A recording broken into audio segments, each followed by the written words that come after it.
The global protein supplement industry generates over $50 billion every single year, selling you powders and bars and capsules. Meanwhile, 5 plants grow floating on nothing but water across Asia. No soil, no fertilizer, no corporate supply chain required. One of them contains more protein by dry weight than beef or chicken or eggs. Another one doubles its own body mass every single day. You can grow all 5 in a glass on your kitchen counter, and nobody in the Western world ever told you they existed.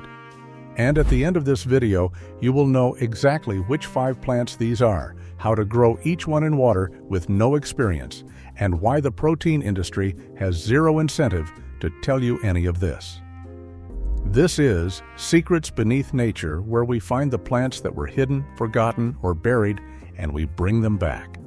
Right now, billions of people believe that protein requires land and livestock and feed crops and processing facilities and money. That is the story the food industry tells, because that is the story that keeps the food industry profitable. But across Southeast Asia and East Asia and South Asia, 5 aquatic plants have been delivering complete protein to hundreds of millions of families for centuries. These plants grow in water. They grow from cuttings. They regrow after every harvest. They require no soil and no purchased inputs of any kind. They are not rare. They are not exotic in the countries that eat them. They are as common as lettuce is in a Western grocery store. The difference is that lettuce generates revenue at every stage of its supply chain, and these 5 plants generate revenue for nobody except the person growing them. That is why you know about lettuce. That is why you have never heard of these. 5 plants, all grow in water, all deliver protein, ordered from the most familiar to the most astonishing. And the last one on this list will change how you think about food forever. Walk into any street food stall in Ho Chi Minh City tonight. Watch the cook working over a screaming hot wok. Chances are they will reach for a massive handful of long, hollow-stemmed greens and throw them into the flame with garlic and chili paste. The greens will wilt in seconds. The dish will be on your table in under 2 minutes. This is water spinach, Ipomoea aquatica.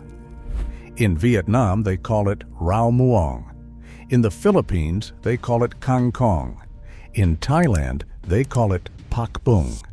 In Malaysia and Indonesia, it goes by the same name with slight variations.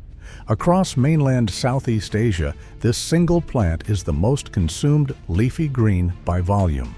More people eat this plant every single week than eat spinach or kale or romaine lettuce or arugula combined. And it grows floating on the surface of still water. The protein content sits at 2.6 grams per 100 grams of fresh raw leaves. That alone puts it ahead of most salad greens that Western nutritionists celebrate. But the number that matters more is hidden underneath that headline. Water spinach contains all 9 essential amino acids. That makes it a complete protein source. From a leaf, that grows on water. Most plant proteins are considered incomplete because they lack one or more of the essential amino acids your body cannot manufacture on its own. Water spinach does not have that problem. It delivers the full set. And it delivers them in a form that your body can use immediately without combining it with grains or legumes or any other complementary food. Layer on top of that the iron content which rivals spinach, the vitamin A concentration which exceeds carrots gram for gram, the vitamin C levels which compete with citrus. This is not a side dish. This is a nutritional anchor. And 500 million people across Southeast Asia have known that for generations. Now here is where it gets interesting. In several states across the United States, water spinach is classified as a noxious weed. In Texas and Florida and several others, you need a permit to grow it. In some areas, you can be fined for cultivating the same plant that feeds more people daily than almost any other leafy green on Earth. The reasoning is that it spreads aggressively in warm waterways and could displace native species. That is a legitimate ecological concern. But the effect is that the most consumed green vegetable in Southeast Asia is functionally illegal to grow in the country that spends the most money per capita on protein supplements. The same country where a $30 tub of whey protein powder sits on every gym counter while a plant that delivers complete protein from a glass of water is treated as a threat. You can grow water spinach from a single cutting. Take a stem, place it in a glass jar filled with water. Set it on a windowsill with decent light. Within 3 to 5 days, roots will emerge from the nodes. Within 2 weeks, you will have harvestable greens. Cut them. They regrow in 7 to 10 days. Cut them again. They regrow again. This cycle continues indefinitely. One cutting placed in water on a Tuesday becomes a permanent rotating protein supply by the end of the month. No soil, no fertilizer, no seed purchase. A glass jar and tap water. That was the most consumed water plant in Asia. But it is not the most nutrient-dense vegetable on Earth. The next plant on this list holds that title officially, and it has been growing in streams across Europe and Asia for centuries, while the supplement industry built a multi-billion-dollar business pretending it did not exist. In 2014, the United States Centers for Disease Control and Prevention published a landmark study. Researchers scored 41 common fruits and vegetables on a standardized nutrient density scale. They measured the concentration of 17 critical nutrients per calorie. Every item received a score. Kale scored 49.07. Spinach scored 86.43. Broccoli scored 34.89. The vegetable that scored 100 out of 100 was not on any superfood list. It was not trending on social media. It was not being sold in capsule form at a health food store. The number one most nutrient-dense vegetable on the planet was watercress, Nasturtium officinale, a small-leafed aquatic plant that grows in shallow running water or in a bowl on your counter with an inch of water changed daily. The Romans ate it before battle. Persian physicians prescribed it to soldiers for stamina over 2,000 years ago. The British built commercial watercress farms in Hampshire and Dorset in the 1800s that still operate today. This plant never disappeared from the human food supply. It was simply outmarketed by crops that required more infrastructure and generated more profit at every stage of production. 2.3 grams of protein per 100 grams of fresh leaves.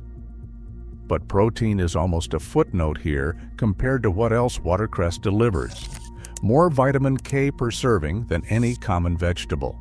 More vitamin C per calorie than oranges. Calcium levels that approach dairy. And then there is the compound that the skincare industry really does not want you to know about. When you chew watercress, the plant tissue releases glucosinolates. These glucosinolates break down in your body into isothiocyanates. These are the same class of compounds that the supplement industry isolates, purifies, encapsulates, and sells for $30 to $60 a bottle. One of the documented effects of these isothiocyanates is supporting collagen synthesis, the process your skin depends on to maintain elasticity and repair damage. The beauty supplement market sells collagen peptide powders as a premium product. A single jar runs $40 to $70 and lasts maybe a month. A bunch of watercress from a grocery store costs $2. Rooted in a bowl of water, it regrows from cuttings forever. The math is simple. The reason nobody is doing this math for you is even simpler. There is no money in telling you to put a plant in a bowl of water. Growing watercress at home requires almost nothing. Buy a fresh bunch from any grocery store. Cut the stems about 3 inches from the bottom. Place them in a shallow bowl with about an inch of clean water. Change the water daily. Set it near a window with indirect light. Within a week, the stems will root. Within 2 weeks, new leaves will appear. Within 3 weeks, you are harvesting. Cut, and it regrows. It self-propagates from stem fragments. A single $2 purchase becomes a self-sustaining supply that never runs out. No soil, no special equipment. A bowl and a windowsill, and 60 seconds of attention per day. 2 plants down. Both grow in water. Both deliver protein that most Western diets completely overlook. But the next plant on this list carries something that neither of these two have. A set of compounds that do not just deliver protein, they change how your body absorbs it. And the only reason most Westerners have heard of this plant at all is because of a film that won 6 Academy Awards. In 2020, a South Korean film called Parasite swept the Oscars. It won Best Picture, Best Director for Bong Joon-ho, Best Original Screenplay. It became the first non-English language film to win Best Picture in the history of the Academy Awards. That same year, another Korean film was released. It was quieter, smaller. It told the story of a Korean family who moved to rural Arkansas to start a farm. The film was called Minari. That title is the Korean name for a water plant that Korean families have grown in ditches and streams and glass jars on kitchen counters for centuries. In the film, the grandmother brings minari seeds from Korea and plants them by a creek behind the house. The plant takes root. The family takes root. The metaphor is not subtle. Minari grows wherever water sits still. It does not need perfect conditions. It does not need permission. It simply grows. Onantha javanica, water celery, water parsley. In Korea, they call it minari. In Japan, they call it seri. Across China, it has been documented in regional cuisines and traditional medicine texts for over 1,000 years. Korean grandmothers grow it in plastic containers on apartment balconies in Seoul. Japanese families add it to hot pots in winter. Chinese herbalists have recorded its uses across dozens of provincial pharmacopoeias. This is not a rare plant. It is an ordinary Tuesday night ingredient for hundreds of millions of people. The protein content sits around 1.8 grams per 100 grams of fresh weight. Lower than water spinach, lower than watercress on raw numbers alone. But this plant carries something else, exceptionally high concentrations of 2 bioactive flavonoids called persicarin and isorhamnitin. Nutritional research shows these compounds provide powerful antioxidant, anti-inflammatory, and liver protective benefits, making minari an incredible metabolic tonic to pair with a dense plant-based meal. And the Western nutrition industry has no product category for that, because it cannot be bottled. Walk into any Korean grocery store in Los Angeles or New York or Chicago or Dallas. Walk to the produce section. Look for the bundles of bright green serrated leaves with hollow stems sitting in a tray of water. That is minari. It has been there every time you have walked through that store. The Western nutrition world simply never looked at it because it did not come with a marketing budget or a celebrity endorsement or a branded hashtag. Growing it at home is almost embarrassingly simple. Cut the stems from a store-bought bundle. Place them in a glass of water. Set the glass somewhere with moderate light. Within 3 to 5 days, white roots will emerge from the submerged nodes. Within 2 weeks, new leaves will push out from the tops of the stems. Harvest by cutting. It regrows. It spreads aggressively once established. 1 glass of cuttings becomes a countertop garden that sustains itself indefinitely. In Korea, they say minari is the plant that never gives up. That reputation is well earned. 3 plants, all grow in water, all deliver protein that the Western world overlooks. But everything you have heard so far is nothing compared to what comes next. The fourth plant on this list is not just high in protein. It contains more protein by dry weight than any other plant ever measured on Earth. It is the smallest flowering plant in existence. It doubles its own mass every single day. And the National Aeronautics and Space Administration studied it as a food source for astronauts because nothing else they tested came close to its protein to resource ratio. Up to 45% protein by dry weight. Let that number sit for a moment. Beef is approximately 26% protein by weight. Chicken breast is around 31%. Whole eggs sit at about 13%. Soybeans, the foundation of the global plant protein industry, reach about 36%. This organism floating on the surface of still water in a pond in Thailand surpasses all of them. It is not even close. Wolfia globosa, the smallest flowering plant on the planet.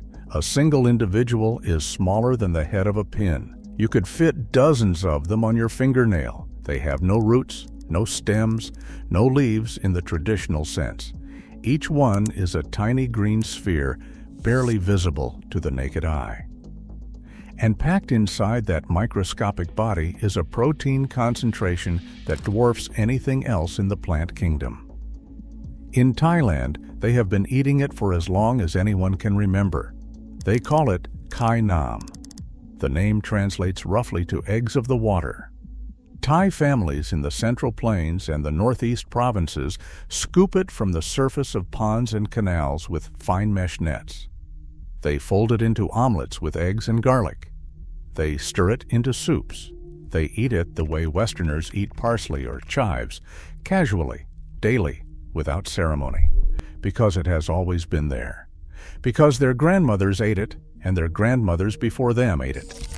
In Thai wet markets, you can buy bags of Kai Nam for almost nothing. It is peasant food. It is everyday food.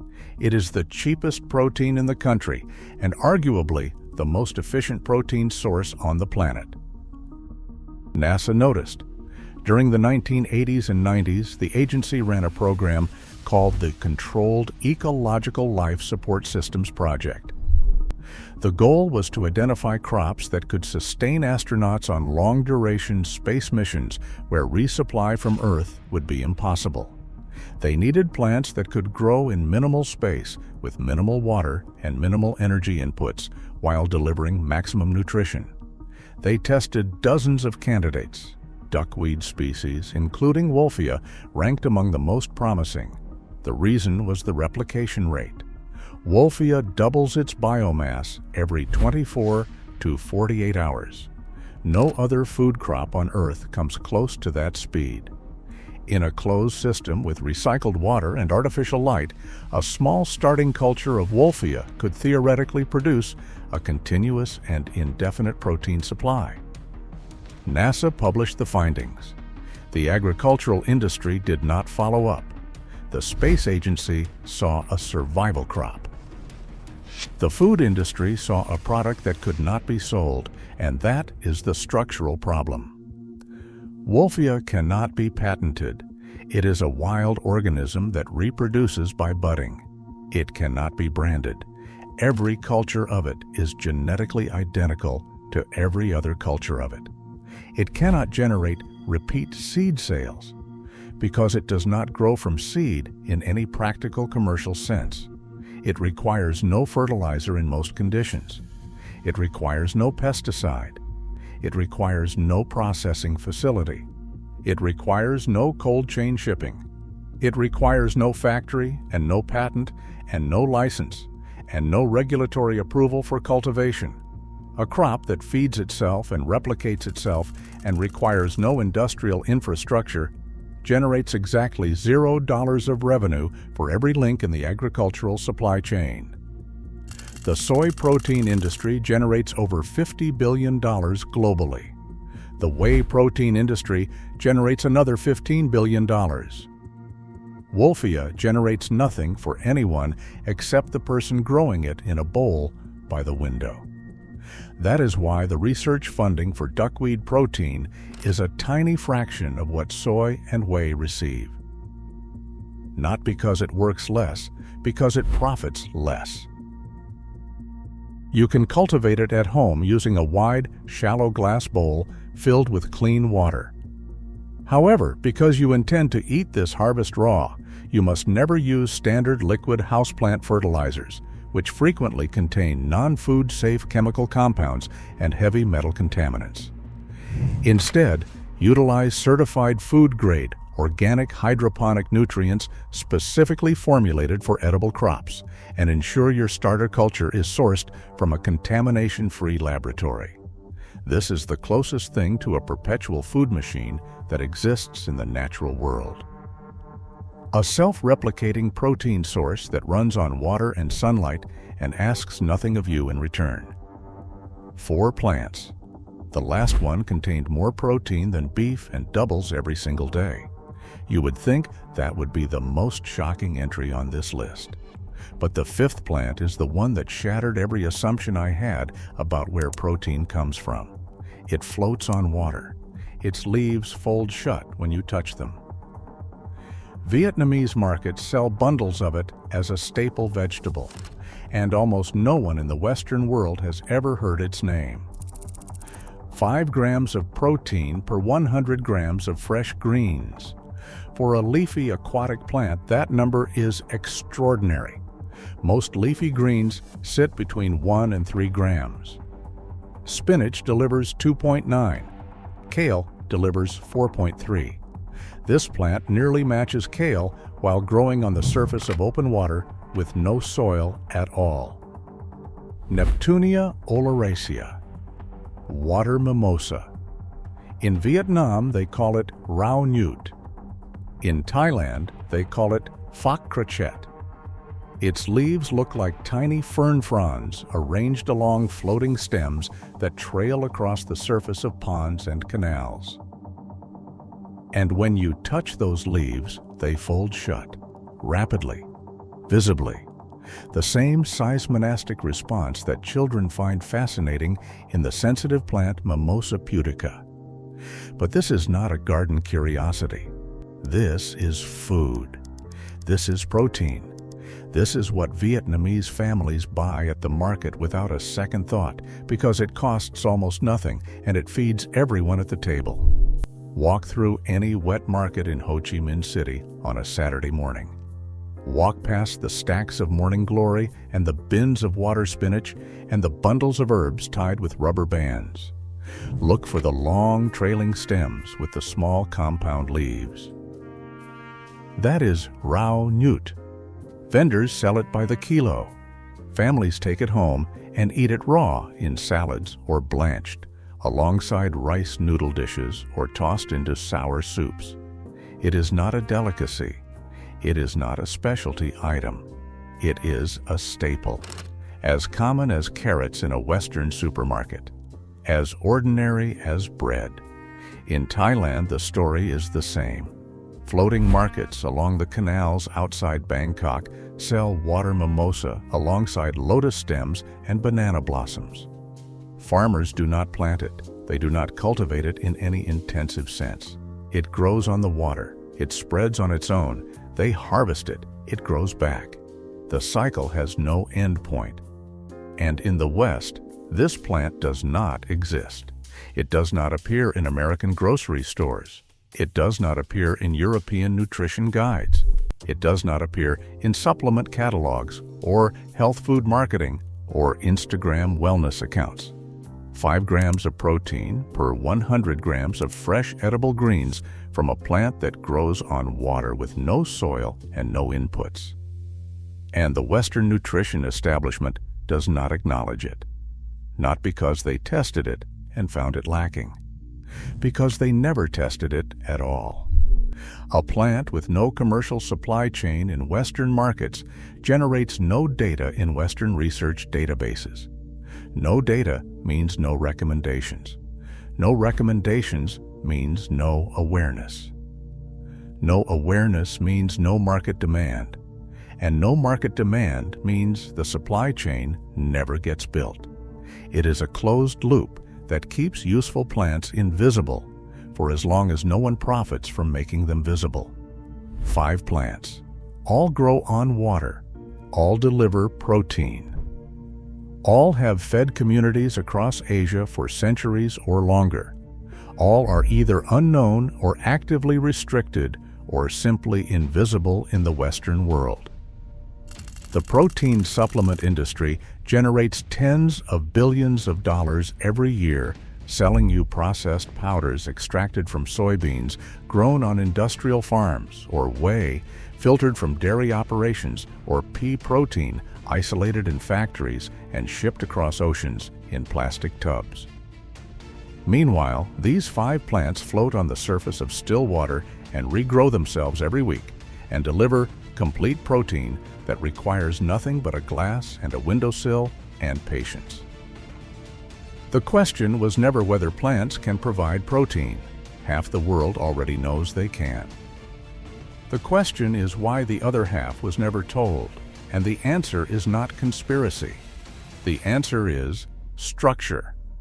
Economic systems see what benefits economic systems. Research follows funding. Funding follows patents. Patents require control. These plants cannot be controlled. They self-propagate. They spread. They naturalize. They become free. What cannot be owned cannot be sold. What cannot be sold cannot be marketed. What cannot be marketed does not enter consciousness. And so these 5 plants sat in the water and waited. They have been waiting for a very long time. They are patient. They do not care about quarterly earnings or shareholder value or market share. They care about water and sunlight and reproduction. They have grown for thousands of years without anyone selling them. They will grow for thousands more.